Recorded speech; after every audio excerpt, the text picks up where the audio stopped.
It's going good. G'day guys. What's been happening this week?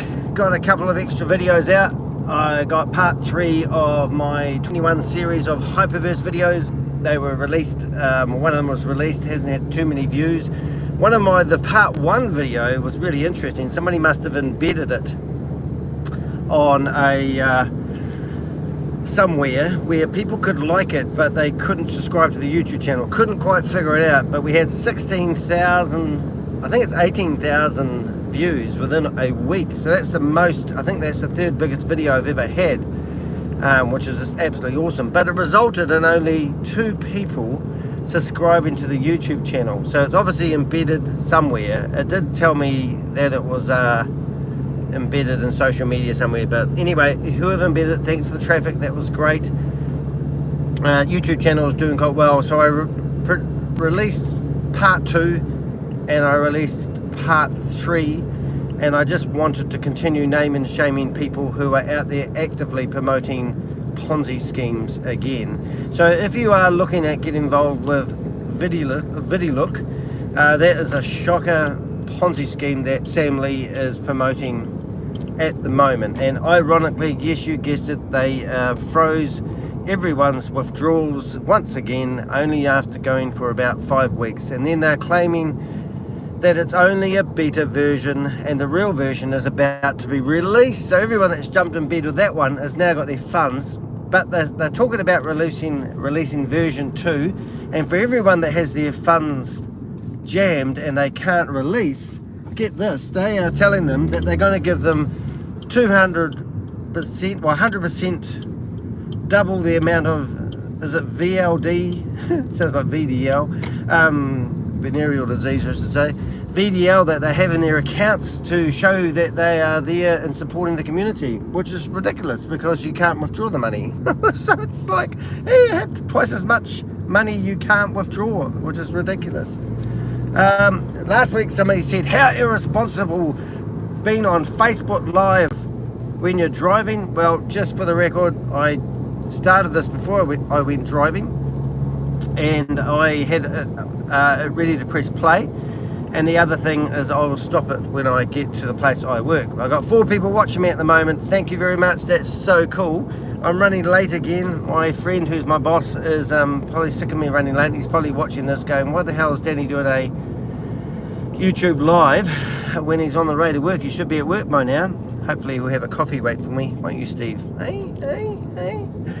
Yeah, so that's those 3 videos about Hyperverse, and obviously I'm continually naming and shaming people because they're jumping from a failed Ponzi scheme looking for a new one.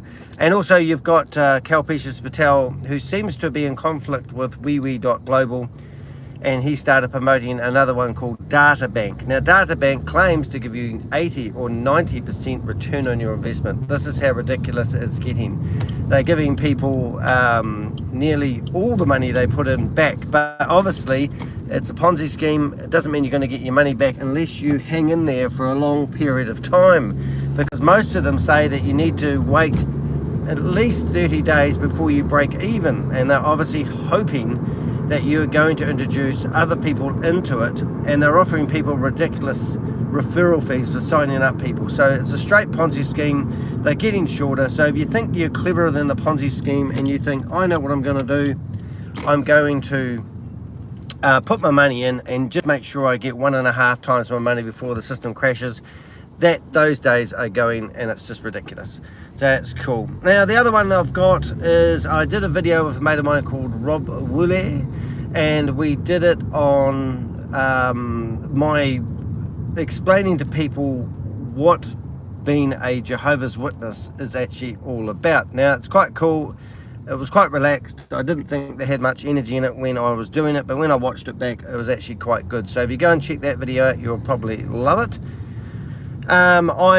It's Wednesday, and I normally drive past my mother, who's sitting at the bus stop, who's a staunch Jehovah's Witness, who doesn't have anything to do with me whatsoever, and she's normally sitting at the bus stop. Now, normally I would see her, as I just said, so I repeat myself there. But since I did the video or the drive-by and wound the window down and tooted and waved and went, hello, mum, because that would be the first time I spoke to my mum other than on the phone for 6 months. She rings me up every now and again and has this conversation with me and tells me not to tell my angry nephew that she's spoken to me, but she doesn't do any of that anymore. My mum loves Jehovah more than me. But my point is, I'm about to go past where she normally is, but since I did the last drive-by, I haven't seen her since, so she must have changed her location, which was a bit nice really to see my mother. I think she's 78 years of age.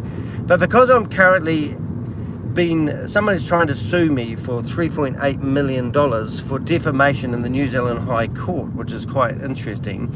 My nephew, who is a bit of a watchdog for my mum, who isn't a Jehovah's Witness, but hates me because I stand up to my mother for my not wanting anything to do with the religious cult, has actually decided to go, and the people that are